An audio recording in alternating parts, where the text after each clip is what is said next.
I'm very excited about this. I wish we had not only a Stoicism week, but an Aristotle week and a Plato week and all sorts of weeks like that. That would be the coolest thing ever in philosophy. Hegel week would be pretty cool too, right? Today begins Stoic Week 2014, which runs from the 24th of November in 2014 to the 30th. It's a Monday, Tuesday, Wednesday, Thursday, Friday, Saturday, Sunday set of events. There's a course out there which you can still, I think, sign up for. I'm enrolled in it myself. I'm not the only philosopher enrolled in it. There's a few other people as well, and then tons of people who just have some sort of interest in Stoicism, students, lifelong learners. It's just a wonderful course setting that these people at the University of Exeter have put together and developed over the last several years as they've been celebrating Stoic Week. This is something that I didn't do anything with in the past and kind of regret it. I wanted to get involved with it last year, but I found myself too busy. This year I thought maybe I'll do some events, but again, got very busy in the month of November. I am going to be shooting videos each day, including this video right here, but I'll talk more about the videos a little bit later. But I decided I wanted to get involved in this class because it seemed like such a cool idea. I wanted to see what I, as somebody who teaches about Stoicism, who's written a little bit about it, and who has incorporated some of it into my own perspective. I'll talk a little bit more about how I'm not a Stoic, but I'm kind of like Cicero in this respect a bit later. I wanted to talk a little bit about that in this video. Originally I was going to do something historical, but I think it could actually be more useful to start with, why I'm getting into this sort of thing, why I think Stoicism Week is a great thing, why if you have any inkling or any interest in Stoicism, you should get involved in it. And then at the end of the week, I'll do sort of a retrospective, what did I get out of the class kind of video. So again, let me, just lavish praise on this course, on the handbook that they've put together, on the support structure that they're putting in place for people who want to learn about Stoicism, and even more people who want to start practicing it. And that's really at the core of Stoic philosophy, and even the precursor to Stoic philosophy, the Cynic school. This notion of it's not enough just to read stuff, you have to actually practice it. You have to put it to the test. And so this is a marvelous experiment that's going on. I think that they're going to create a community of inquiry that's already got some seeds out there, but this is going to bring a lot of people into this very important philosophical school. So let me talk about what I'm going to do as far as videos go. This is my observance of Stoic Week, not only being involved in the class, and if you want to get involved in the class yourself and interact with me, that's cool. There's, for once, I'm in a class where I get to be the student and not have to teach the thing, so I'll probably hang back quite a bit and let the people who are running it do most of the work there. I'm shooting this video, and as I said, this one is sort of why I'm interested in Stoicism, why I think you ought to be interested in it, what it has to offer, and then I'll do a retrospective at the end of the week on Sunday about what I got out of the course.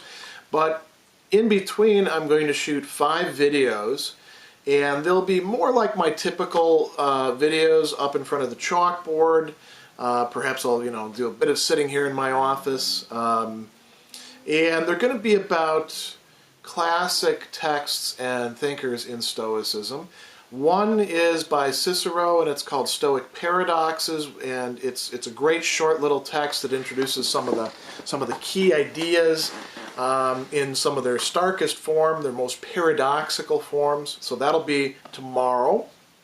Then I'm going to talk about Seneca's on anger. Anger is something that I've been doing a lot of research on, in part because, it's something I myself need to work on, but in part because it's a fascinating topic. And Seneca has one of the classic works where he stakes out a very strong position on this emotion that the Stoics consider to be quite important.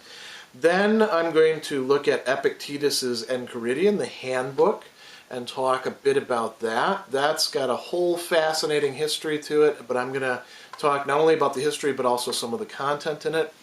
I'm going to look at some of Epictetus's bigger work, the Discourses, and I think I will also focus on anger in Epictetus's Discourses and sort of cull out some of the lessons regarding that emotion, but also regarding broader, topics like the relationship between choice and emotion and our thoughts and habit, all those sorts of things. Then I'll finish up on Saturday by looking at Marcus Aurelius's Meditations, and obviously I can't talk about the entirety of it. That would take us several different videos, but I'm going to talk about good portions of it. Then Sunday we'll do the wrap-up.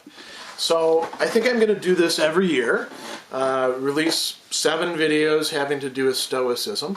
Originally what I wanted to do was the first day would be a video about Stoicism as a historical movement. And then as I started planning it, I started to think, well, this is going to get bigger and bigger and bigger, because I always want to try to do things as well as possible and give as much detail as possible. And now what I'm actually thinking is this is going to require several videos, even just to get from the precursors of Stoicism to what we call late Stoicism, which is not really that late, because Stoicism then has an entire history after the ancient period. The Christian thinkers engage it to a certain extent. There's a revival of Stoicism in the Renaissance that's really fascinating. It becomes a major, tendency in philosophy, in early modern philosophy, so that you'll see Pascal and Hume talking about Stoicism, and then all the way up to the present, there's what we call Neo-Stoics. The first Neo-Stoics were actually Christian Neo-Stoics, but there's present-day Neo-Stoics who think that this philosophy has a lot to offer us, and these guys at the University of Exeter seem to be in that sort of mold. So I think that would actually take a sequence of videos, and that seems to me to be something that would be better done in one of the new channels I'm going to be rolling out in the spring, a History of Philosophy channel. So that's enough about videos. So let's talk about Stoicism just a little bit. And I'm not going to go into any detailed history about this because, again, that's something for longer, more deliberately structured videos. But I do want to stress one key point. Stoicism is really best understood as not only one of the major schools of ancient philosophy, but a Socratic school. And it's not a Socratic school in that Zeno was a student of Socrates the way that Plato was, or Antisthenes, or Aristippus, or Xenophon, or some of the other people who are mentioned, as students of his, who actually did, if not found schools, Xenophon didn't found a school, they at least, left us some interesting memorabilia about Socrates. But it is Socratic in that it's descended from some schools that do have their origin in Socrates, the Cynic school, and some of the other people who are a bit eclectic but fit into some of these other minor Socratic schools, and we'll talk about that in just a second. It's also Socratic in that Socrates is viewed as one of the ideals. He's regarded as something like a hero figure. They put him next to, Epictetus, for example, puts him next to Hercules, who is, also a model, both for the Cynics and for the Stoics, of the kind of person that you want to be. And Hercules, you think about him, he was this big, brawny guy who, beats up monsters and settles, scores for people and does all these labors. What does that have to do with Socrates, who's involved with the life of the mind? Well, Socrates, by his example, is showing somebody who is able to do in the realm of morality, in the realm of the mind, what it is that Hercules was doing in other ways. And so Socrates, down through the ages, represents to the Stoics the kind of person that they would want you to be. Now, it is a very Stoic picture of Socrates, we can say. And what's interesting is Socrates so impressed people that you could actually get rival philosophical schools coming out of him and being sort of faithful to him. The skeptics, coming out of the academy later on, looked at Socrates and they emphasized another aspect of him. The cynics, the Cyrenaics, the ones who were devoted to pleasure, arguably less Socratic, but still coming from somebody who had studied with Socrates, from Aristippus. So Socrates really is a central figure, and the currents of philosophy that he engenders are the matrix within which Stoicism, at least early Stoicism, develops. And I think sometimes that gets left out of the picture. So I want to just sketch that picture really, really briefly here. And what I want to say is this. So we have Socrates, and he's got all these people involved with him, who we know about in part through Plato and in part through Xenophon. Not really that much other, first-hand knowledge. Aristophanes doesn't tell us that much about Socrates. Diogenes Laertius does tell us stuff about him, but that's, second-hand and written down later.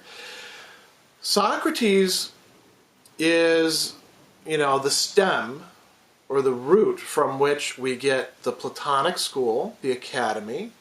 And of course, from Plato, we get Aristotle, so the Lyceum, so two major schools of philosophy. But there's also the Cyrenaic hedonist school coming from Aristippus, and that doesn't really influence Stoicism that much, but it's part of the backdrop. And then there's the Cynic school, which is coming from Antisthenes. And Antisthenes is a very tough guy. He thinks that the only thing that matters is virtue. He says that if you want to practice that, you have to do constant exercise, not only physical exercise, but also what we could call spiritual or mental or moral exercise. That's the lesson that he took from Socrates. And, he founds a whole school or a whole way of life. Diogenes, the historian Diogenes Laertius, actually wavers back and forth. Should we call it a school or should we call it a mode of living? And you can see traces of it even today in the movement to try to live a simple life. There's a lot of elements of cynicism, not in the modern sense of sneering at people, but in the classical sense that we can find in certain ways of life today. And the Cynics have a school, a succession. So Antisthenes has a famous student, Diogenes. Diogenes, he pesters Antisthenes, who doesn't want to teach, until Antisthenes actually threatens to hit him with his staff. And Diogenes says, go ahead, bust my head open. You're not going to get me to go away. And so Diogenes then begins to study with him. And Diogenes is this very colorful character. You can read all about him. I don't need to go into any details. But Diogenes himself has students, and among these are this guy Crates and his wife Hipparchia. And these are the people that are going to represent not only the Cynic school, but a certain way of living that is identified with Socrates. And Zeno, this guy who's a Phoenician by ethnicity, but he's actually from a colony, he comes to Athens, and there's a couple different stories about what happened. Some people say he was shipwrecked, other people say that he disposed of his cargo. In any case, he's in a bookstore, and he's reading Xenophon's Memorabilia, which is about Socrates, and he says, where can I find a guy like this? And the bookseller says, well, you're in luck, because there goes Crates right now. And so he goes and he begins studying with him. And, there's all sorts of cool stories about what happened. Zeno apparently was a little bit more modest than Crates, who was pretty bold. But he studies with Crates, and he studies for him for quite a while. And these early Stoics, these Cynics, I'm sorry, they were engaged in not just going around and offending people and doing what's natural, but in thinking about topics and engaging in controversy with other people. So there's this entire matrix where philosophical schools are now sort of consolidating, and they represent ways of living. Now, Zeno studies with Crates. He also studies with a few other people, Stilpo and Polemo, and these people are coming from yet another Socratic school, the Megarian school, and they're more engaged in thinking about dialectics and metaphysics, but they're interested in things like the nature of virtue as well.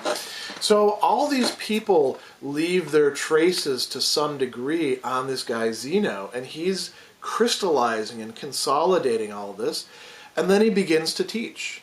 And he begins to teach at the Stoa Poikile, and which means the motley or painted porch. And so he gets associated with that. The academy was originally a place where Plato taught, and then his school gets called the academy. The Zenonians, the people who are followers of Zeno, become known as the people of the porch, because that's where they gather to hear their lessons, to try to practice what he's advocating. And it catches on. The story gets even cooler. There's more than one interpretation of Stoicism in early Stoicism. And the guy who's ultimately going to be the successor to Zeno is not the brightest one. As a matter of fact, he's admittedly somebody who has a hard time memorizing and learning all this stuff, but he's a boxer, a former boxer, Cleanthes, and he really works hard at it. There's a couple other guys involved with Zeno who could have been the heads of the school, who could have, taken over Stoicism. Some of them actually did develop a following. There's a whole interesting story to tell about them that I'll go into some other time. But what this shows you is that, there's multiple ways to understand this basic set of doctrines and ideas. Then Cleanthes has a really brilliant student who's often called the second Zeno, the second founder of Stoicism, and that is Chrysippus.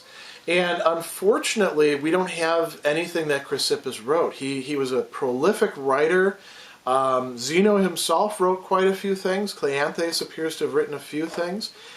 We've lost much of what the ancients actually had to bequeath us.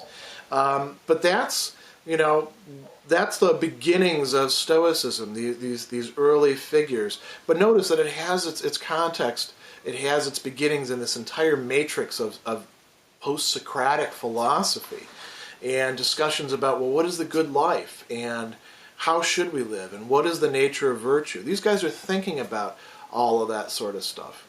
And then the story of Stoicism goes on through more successors, and it goes into a what some people want to call syncretic or eclectic period of middle Stoicism. With these later figures who have to relocate, and then Stoicism becomes a Roman phenomenon as Greek culture is getting imported to Rome, or really Romans who can afford to are going to Greece and Greek colonies like Rhodes and taking on Greek culture and bringing it back. And so Cicero himself is a very important witness for that. Cicero was not himself a Stoic in any sort of doctrinal, strict sense, but he was somebody who thought that a lot of what these guys had to teach was quite attractive. And on some things, Cicero is more of a Stoic. On other things, he's more of an Aristotelian. He even evinces a certain kind of skepticism from time to time. The one group that he doesn't really like are the Epicureans. That's pretty clear. But he's an important figure for mediating Middle Stoicism to us and telling us about ancient Stoicism, and for representing what Stoicism looked like in this Roman context. There's other figures that we could talk about too, Cato, but we don't need to go into that history right now. And then we get to the period that the Stoicism class is really taking the most material from, because that's what we actually have preserved for us, what we call late Stoicism. And now we're talking about people like Epictetus or Marcus Aurelius or Seneca. And we have, a lot of things that these people left to us. And by then, Stoicism has really adapted itself not only to a Roman context, but to a broader, I don't want to say cosmopolitan, because that was there from the beginning, this notion that I'm a citizen of the world. The world is my city. That's what cosmopolitanism means. But this notion of being part of a larger economy, the Roman Empire, a sort of culture that wasn't just identified with the power structure, but identified with a broader integrated civilization. And there's a whole story to Stoicism after that as well, but I'm going to put that off for another time. I don't know when I first encountered Stoic texts like Marcus Aurelius's Meditations or Epictetus's Enchiridion, and I suspect that it was in college where I first started seriously reading them, but I also think that I might have run across them earlier when I was getting ready to go in the Army, and then when I was in the Army as a young man right after high school. In any case, I found certain elements of Stoicism very attractive. And so I'd like to talk a little bit about some of those, because they may be things that you might find attractive too, and that could be a good reason to study some of these authors. So one of these is the notion that we actually have some degree of control, and that means responsibility for, but also freedom in respect to our emotions, how we feel about things. That's a very liberating and also countercultural thought in our own society, because we've had a long time of people preaching to us that, well, you just feel the way that you do, and what matters is what you do with your feelings, but your feelings are yours, and they're neither right or wrong, and you just, sometimes you just got to go with them. And the Stoics would say, well, hold on a second. Why would you assume that you just have them, that they're just these surds that are imposed upon us and we don't have any control over? There's a connection between how we think about things and how we feel. And if we pay close attention to both of those, we can actually start to discern there are some times where I feel a certain way, but I don't have good grounds to feel that way. And it's actually bad for me to be out of touch with reality in the way that I feel about things. That's not good for me. That's actually bad for me.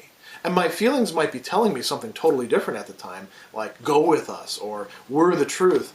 But that's not necessarily so. And that applies to sadness, that applies to desire, that applies to anger, that applies to anxiety. All these sorts of things that we, take as being just part of the way things are for us. Well, no. We actually have some measure of control. Even what we desire. I can't snap my fingers overnight and not desire things that I've been desiring for a long time, because I've built up habits. But if I remind myself often enough, if I engage in ascesis, practice, discipline, if I do this and I say, those things that I want to have, great example, I love smoking. Not cigarettes. I used to smoke cigarettes for years, and I think I understood what I got out of it at the time. There were a lot of things, There was a kind of camaraderie in standing around smoking with other people. Tobacco goes great with beer, with coffee. It's nice to smoke after a meal. First cigarette of the day, you kind of look forward to that. I should stop talking about this because I'll probably make somebody want to smoke. But it's not good for you. And nicotine by itself is also extremely addictive, right? So you have a physical craving that's partly a matter of your brain. I love tobacco. Once I started smoking cigars, forget it for cigarettes. And if it didn't have any effects on me, like screwing up my sinuses or making my clothes stink or, potentially giving me cancer down the line, I'd probably smoke cigars all the time. If it was an innocent pleasure, because I enjoy it so much. But I know it's not good for me. And I'm often tempted to go and buy myself a tin of these ascots, nice short little ones, just a little taste of tobacco. And I can tell myself that, I know why you're feeling that way, but your feeling isn't a good feeling for you to have. And if you resist it long enough, eventually it'll be less pressing. And that's where I am currently today, thank goodness. Because if I do go down that path, then I'll want to smoke all the time. And it works that way with all sorts of things, My videos, when I first started shooting them, I was very anxious about the fact that they were low tech, and I'd compare them to other people's videos and be like, I don't think these are very good at all. And that would cause me a lot of not only anxiety, but some sadness and some other negative emotions as well. Probably envy, I'll cop to that. And if I change the way that I think about it, and what's been very helpful to me is having other people who said, hey, you should think about it this way. But if I take on good advice like that, I don't have to feel those feelings. So that's a very powerful doctrine right there. We are not just the pawns or prey of situations. We have some measure of control. Now, the measure of control is actually fairly small. We control our attitudes. We control what we have desire or aversion towards. We control how we think about things. And oftentimes the control is not as direct as we'd like. If we have bad habits, it takes a while to unmake those habits and then to start forming new habits. But it is possible for us. And, one of the words that the Stoics use for this, that Aristotle also uses, but with some of a different tenor, is proiresis, which literally means to take something before something else. So you could call it preference. It's a lot like the German vornehmen, literally the same sort of thing. Taking something else before something that you're preferring it to. And this captures the fact that when we make decisions, we're usually not only making decisions to do something, we're making decisions against the other possibilities that we have. And we're saying, this is better for me than that. Or I prefer this to that. And what the Stoics understood is that proiresis is not just something that happens just in a moment. It's something that comprises the fabric of who we are. If you had to pick, what it is that a human being is, and you want to isolate it out, you could say our personality, but our personality at its most basic for a Stoic is really our proiresis. And that's why Epictetus and others will call it to hegemonikon, the ruling part. It can determine itself. It's very similar to what gets called the will later on. Not exactly the same as it, but very similar to it. And so I find this way of thinking about things incredibly attractive and powerful. Now the Stoics, spent a lot of time trying to think very clearly about how would we go about improving ourselves in this way. They're not the only ones. Aristotle spent a lot of time on that. So did the Platonists. I think that all of them have a lot to contribute. So this is probably a good place for me to talk about Cicero and why I'm more like Cicero than Epictetus. So Cicero was not a Stoic per se, but really an admirer of the Stoics. And thank God he was, because we actually have quite a few interesting references to and discussions of the Stoics that we wouldn't otherwise have if Cicero hadn't sat down and written. He actually puts Stoics into dialogue with other philosophical schools in really brilliant ways that help to show us not only each school speaking for itself, but each school criticizing the others. So Cicero, in some respects, he is attracted to Stoicism. On Duties is a pretty Stoic work, you could say. I think that his depictions of Stoics in the dialogues like On the Nature of the Gods are pretty faithful depictions of the Stoics. At the same time, he's also receptive to what he thinks is right in Aristotle or in Plato or in the academic skeptics coming after the Platonists, sort of taking over Plato's academy.